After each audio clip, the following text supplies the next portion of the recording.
Hello everyone and welcome to our mini lecture on microbial succession in composting. In this lecture, we're going to take a look at something a bit different than what we're used to, something non-clinical, but still intimately related to microbiology, and that is composting.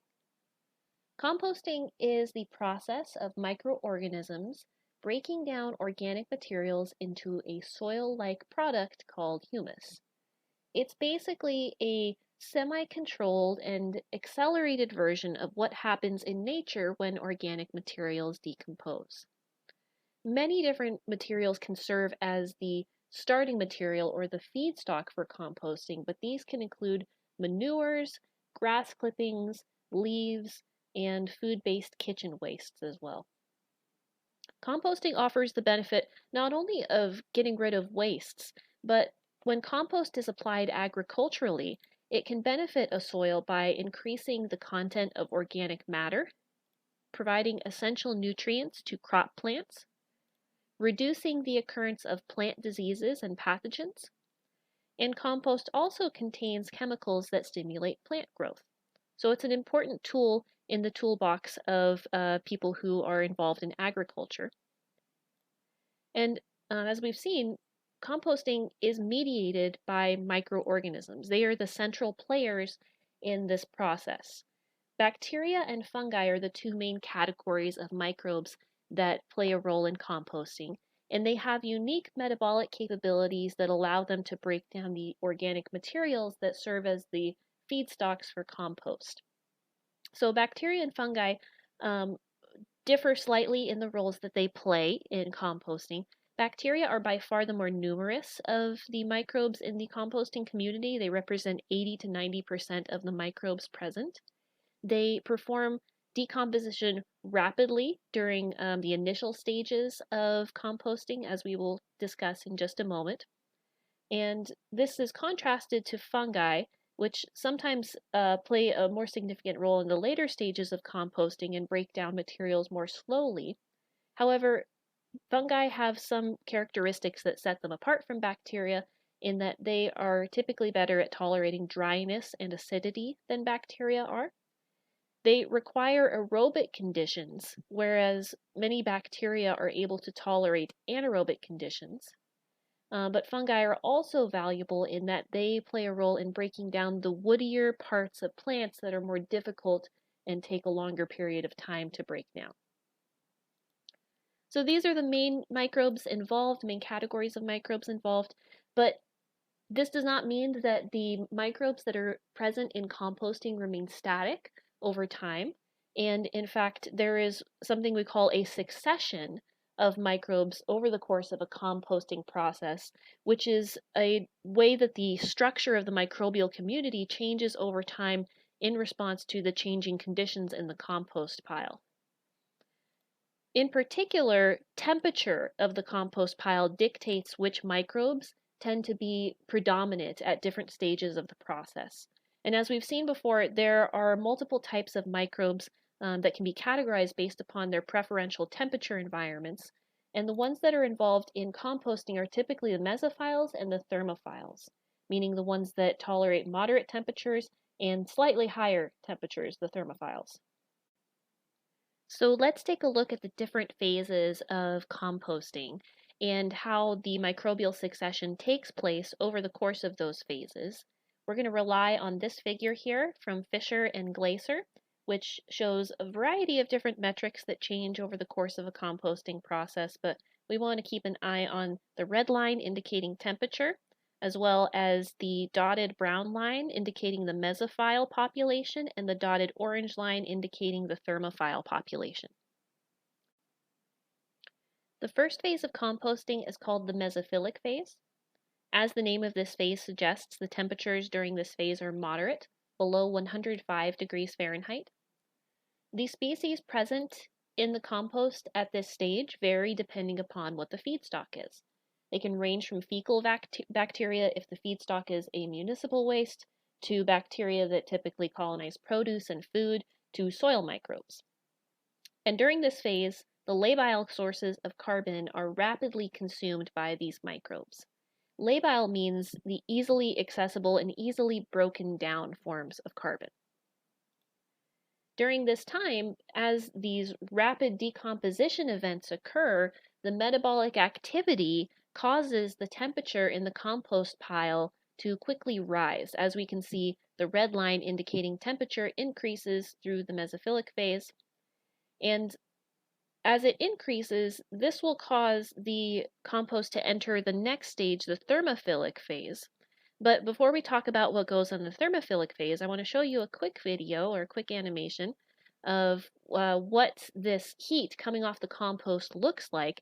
As we can see the steam rising off of this compost pile, that steam is attributable to the chemical reactions occurring as microbes are rapidly breaking down the carbon sources in this compost. Now, when temperatures rise high enough, namely between 110 and 130 degrees Fahrenheit, the composition of the microbial community starts to change and favor predominantly species that are tolerant to these higher temperatures. Some common groups of bacteria that you may see during this stage are members of the actinobacteria, Bacillus, and Thermoactinomyces groups. During this stage, recalcitrant sources of carbon are consumed by this increased population of thermophiles, and mesophiles may taper off because they are not tolerant to these high temperature conditions.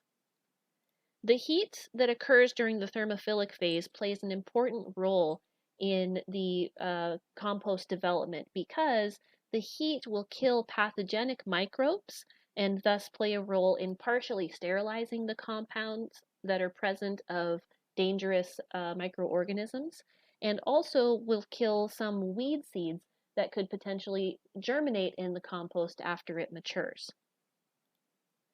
The next phases are the cooling down and maturing phases of the composting process, also known as curing. This occurs when the compost pile drops in temperature to below 105 degrees Fahrenheit and the temperature does not rise again, indicating that the metabolism of these recalcitrant and labile carbon sources is mostly complete. And this stage can take approximately 1 to 3 months, during which time the succession again shifts to favor beneficial soil microbes. The thermophiles drop off in their population, and instead the pile is colonized by microbes that are typically found in the earth, including Bacillus, Clostridium, Candida, and Serratia. Also, beneficial insects and worms can colonize the compost during this cooling down and maturing phase. Now, one question you may be asking at this point, and that many other people have also asked, is whether the microbial succession of a compost pile can be influenced or guided in ways that are desirable based upon inoculation of the compost. As we've learned, inoculation is defined as the act of deliberately introducing microorganisms into a new medium or environment.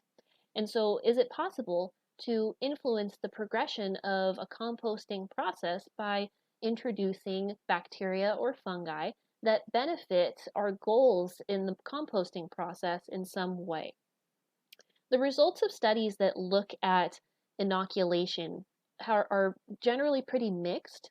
However, I'm going to point out 3 studies that have yielded successful results at indicating that introducing certain species can benefit the progression of the composting process.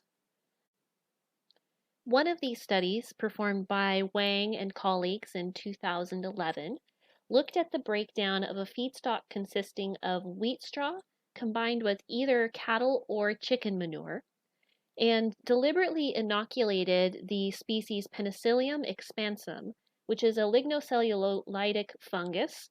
And what this means is that this species of fungus is capable of breaking down complexes of lignin and cellulose that make up the woody parts of some plants. In their study, they arranged 3 runs.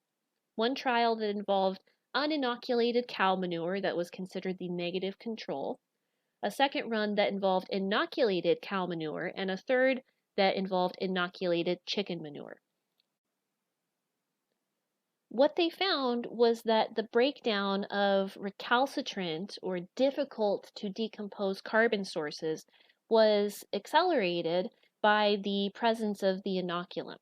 So here we can see in this figure breakdown ratios of hemicellulose in A, cellulose in B, lignin in C. The darkened squares and triangles represent the inoculated runs, and the empty circle represents the control run. And as we can see in all three cases, there is a increase in decomposition, and that increase in decomposition is often statistically significant.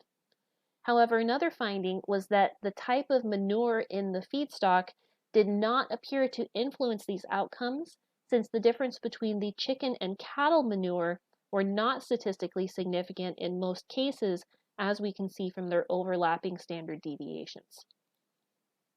They also found that the amount of ammonium was higher among the inoculated runs during the thermophilic stage, but then dropped back down to become similar to the control run. This is what we can see in letter A of figure 4.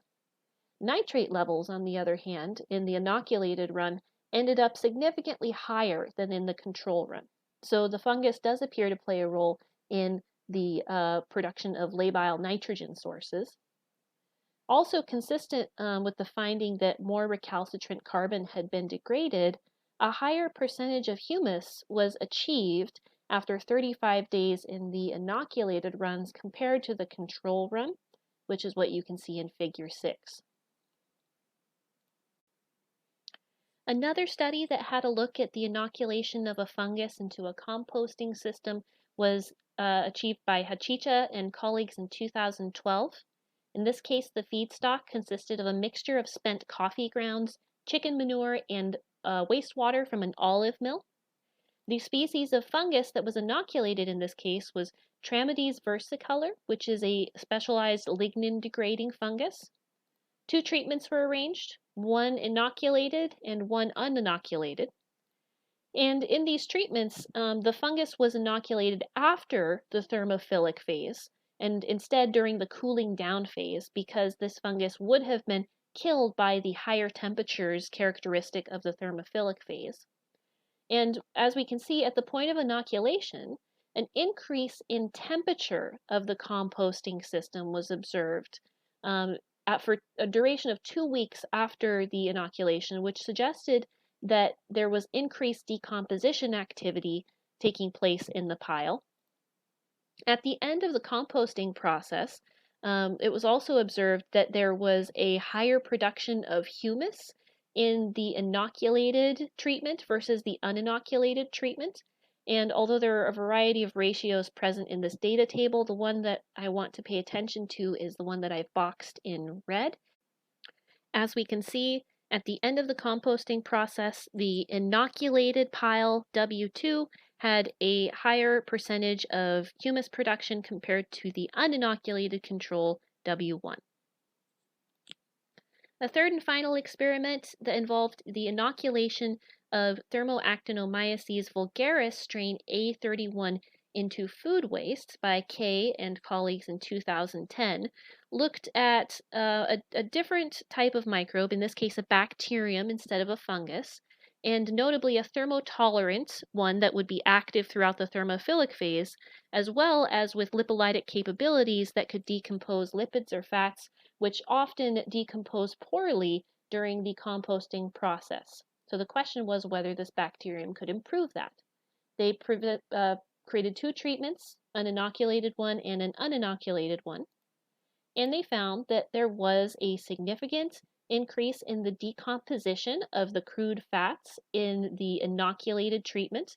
We can see there is a lower crude fat content in the line representing the inoculated treatment compared to the control treatment. So to summarize, there is perhaps some merit that some species of microorganisms can contribute to beneficial microbial succession in the composting process. Thank you for listening and watching, and here are the references that were used to support this presentation.